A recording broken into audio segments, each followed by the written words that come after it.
That's my hero's journey.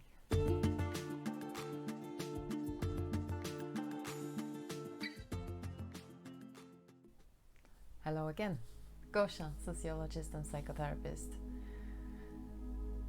I want to share with you today my hero's journey, in the hope that it might inspire some, because I've heard already a few times from some of you, yeah, Gosha, it's great.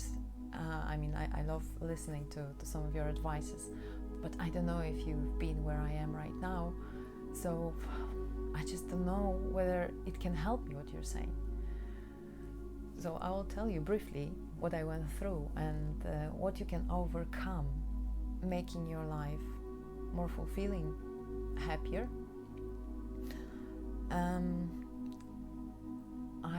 I'm actually extreme introvert, if you believe. And now I can work with that. I know how to be with people, and I like also company of people, and the fact that I can help, the fact that I can relate to a lot of people, because I went through quite a few things in my life and I lived in a few places in the world. So I believe I understand many people from their private experiences, private stories, and also cultural environment. I'm also a sociologist. I have a master's degree in sociology, and I also have a Bachelor of Arts in psychotherapy, and I'm working right now with clients. So on the top of that, I believe I can understand also cultural environment and circumstances of people and their psychological story. Just to know that you can get from pretty much whatever. I will tell you that in the past I had a social phobia, so I was extremely afraid of people.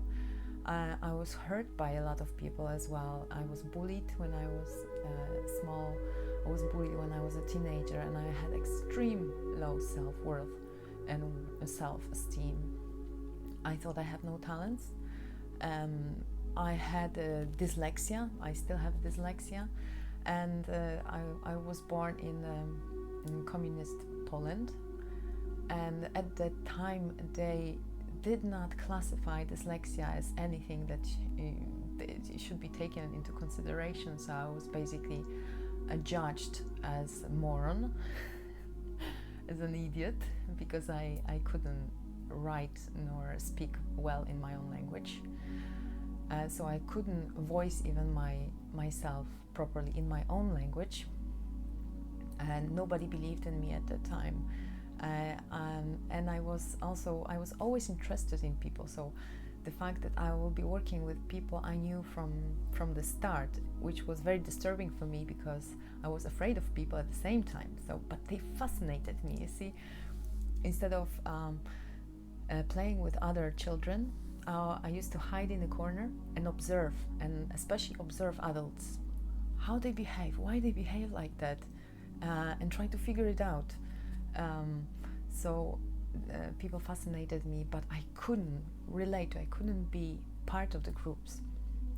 And so, and that's why I thought that maybe I'm just weird and nobody sees anything in me, so probably I have nothing interesting to give to the world. And at that point, most of the teachers, they thought I'm not going to finish the school. But it happened to be that I finished my college, my first university, cum laude, and now also the other college in Ireland, with very high marks. So what happened? You see, I noticed that at some point I made a decision with myself.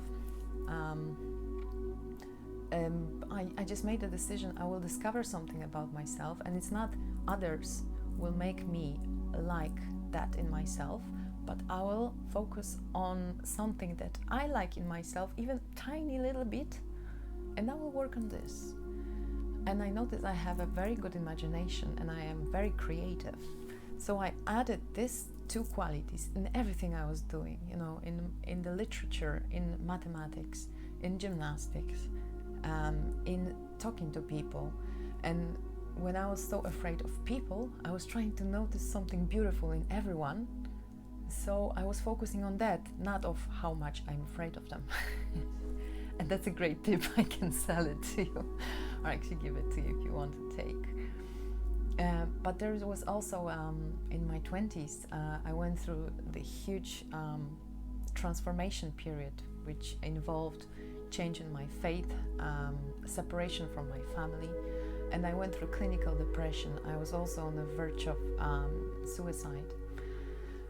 And there was, it was because I didn't know who I was, and I knew that the environment I was living in and the people around me, they don't see me for who I am, and I don't know who I am. I just want to be loved. I never felt that from anybody, so I tried to fit everywhere I was instead of being who I was. I didn't give myself this opportunity to discover who I was. So the past 20 years, I decided at the very last moment not to jump, not to kill myself, but I made this decision. I will either do it, or I will make my life useful for myself and others. So I made the second choice, and for the past 20 years I was committed to discovering things about myself and about the world and people, so I can be helpful, so I can gather as much experience as I can to be able to, first help myself, discover myself, know who I am, and then with all this luggage of my experience, to be able to be of service to others. So that's my brief story, just to show you that I was not figured it out from the very beginning. So far from that, I cannot even tell in this short talk. But I wanted to just give it to you as a piece of inspiration, that you can find your own way from wherever you are at the moment. And I can tell you, I believe in you. And I'm always willing to help if you want to ask me. All the best.